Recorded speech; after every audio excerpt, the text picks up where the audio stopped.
Одоо тэгээд манад мөрдөж байгаа 702 стандартаас чинь 415-ыг нь ер нь хүчингү болгоё. За 135 стандартыг бол хэвээр одоо мөрдөе.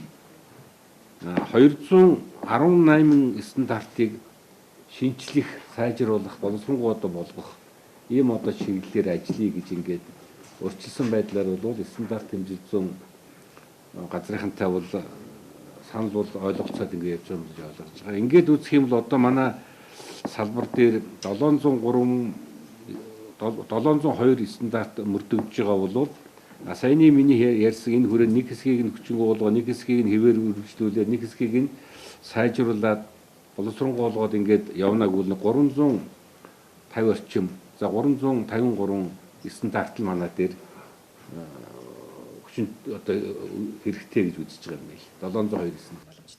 За ер нь засгийн газраас стандартыг хэвшүүлэх, мөрдүүлэх, төвөөн дэлгэрүүлэх, өөрөөр хэлбэл одоо хэрэглээний соёлч гэж хэлж болно. Аюулгүй байдал, хөгжлийн хэмжүүрч гэж болно. Ёс суртахуун, мэргэжлийн ур чадварын шалгуурч гэж ярьж болно. Энэ бүхнийг бид одоо хэрэгжүүлэх үндэсний хөтөлбөрийг нэгдүгээрт боловсруулж байна. Орон даяар хилцүүлгүүдийг эхэлж байна.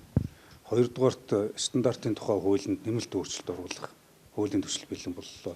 За гуравдугаарт төрөөс стандартын талаар баримтлах бодлого бичиг баримт бас байхгүй явсан учраас ер нь бодлого болгож одоо алсын одоо хараа бодлогын бичиг баримттай тусгаж хэрэгжүүлэх. Тэгээ бид одоо нэг талдаа хөгжил гээд маш том мөрөөдөл өсөл тэмүүлэл байдаг, ярьдаг, хардаг.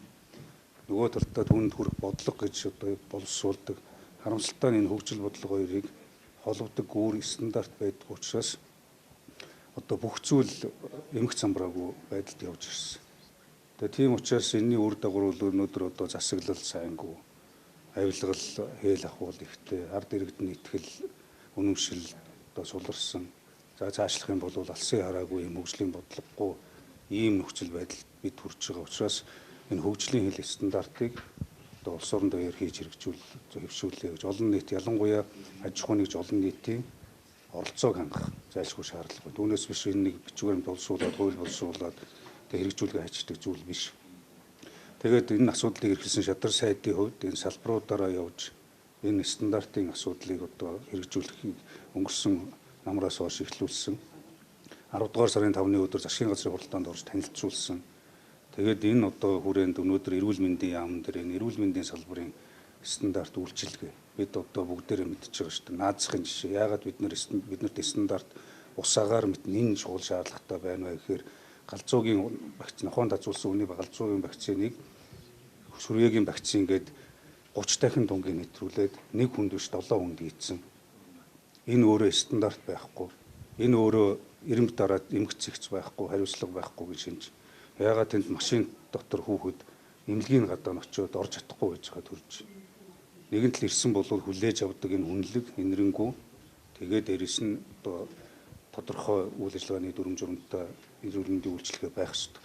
Эмнэлэг дээр очиод 2 эмчд үзүүлээд 2 шат амжилгаар очиод үйлчилгээ авчих байсан бол яагаад заавал нэг эмнэлэг нь 2 шат амжилгатай бол нөгөөх нь 10 шат амжилгатай байна. Өнөөдөр Монгол улсын хэмжээнд хавдрын одоо өвчлөл хамгийн их байна.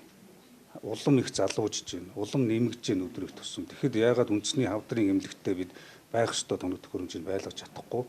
Ингээд одоо хавдрын энэ том асуудлаа эзэнгүүдүүлчихэд байж байна. Энэ өөрөө стандартын асуудал. Тэгэхээр энэ бүхний цаана бол одоо ажлыг хариуцлагыг стандартжуулах, эзнийг хариуцлагажуулах, эргээд уялдаа холбоотой, эргэх буух одоо холбоотой ийм л асуудлуудыг стандарттай болгоё гэж байна. Тэгээд одоо ингээд боловсролын салбарын стандартууд бид ярина. Хүүхдийн одоо хоол хичээл, хоол үйлдвэрлэлийн сургуулийн орчны маш их гомдол саналууд байна.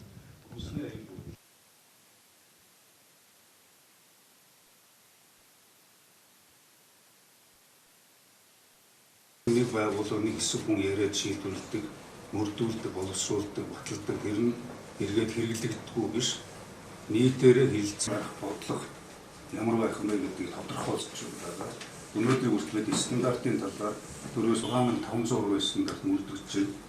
Түүнээс 644 нь стандартын одоо баталгаажилттай гэдэг чинь бол тэгэхээр биднэрт бол барьсан стандарт байхгүй. Яг ингэж мөрдөн ийм төрөөс баримтлах бодлого бэлэн болсон. За тэгээд одоо олон нийтийн оролцоотой энэ стандартын бэлтгэж байна гэдэг нь яг хэр бодиттой тоогоо гэдэг. Энэ чинь өөрөө дандаа англи хэл дээр байдаг. Англи хэлтэй эмчнэр мэрэгчлэнүүд ороо бүртгэх хүүхдийн хэрэгжилж байгаа тоглоомоос эхлээд хэрэгжилж байгаа хүнс эм тариа гисгэж байгаа явж байгаа газар бүхэн. Энэ чинь өөрөө бас эмнэлэг зүйн удирдамжтайгаа холбогдно стандарт. Энэ шалгана уцааж хүлээж авч байгаа нь яг ингэж шалгана гэсэн нарийн тийм одоо стандарт хүлээж авах, хүлээлцэх, хэрэглэх стандарт байхгүй учраас өнөөдөр тэрийг одоо үйлчлүүлж байгаа хүндээ таниулах энэ бүх стандарт бол алдсан байгаа. Энэ бол бидний удирдамжаар та бүхэн энэ эмчилгээ онцлогоогоо хийдэг гэдэг чинь яг яа вэ? Одоо орчуулад эрүүл эмнэлгийнх нь байгууллагад хүргэждэг юм уу? Тэг хүргэцнээ нь одоо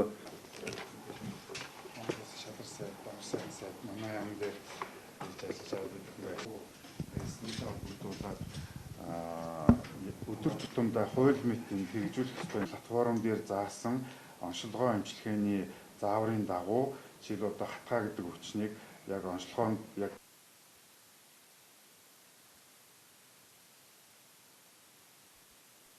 хэд бол энэ олон улсад одоо хүлээн зөвшөөрөгдсөн нэвтэрсэн нотлохоонд тулгуурсан энэ одоо удирдамж платформыг бол